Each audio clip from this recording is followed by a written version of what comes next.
రాజస్థాన్ పేరుగాంచిన రత్నబోర్ ఫారెస్ట్ లో పులి హల్చల్ చేసింది. ఈ జాతీయ పార్కులో అటు టూరిస్టులు పర్యటిస్తూ ఉండగా ఒక్కసారిగా పులి దూకింది. దీంతో టూరిస్టులు అవాక్కయ్యారు.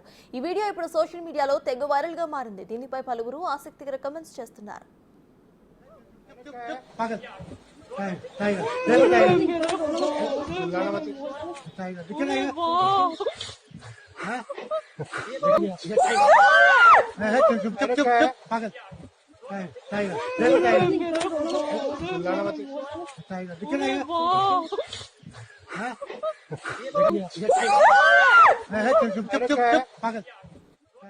పులి ఒక్కసారిగా దూకి రోడ్డుపై ఉన్న ఓ గోడపై నిల్చుండిపోయింది. అదే సమయంలో టూరిస్టులు సైలెంట్ గా పులి వీడియోను తీసి ఇన్స్టాగ్రామ్ లో పోస్ట్ చేశారు.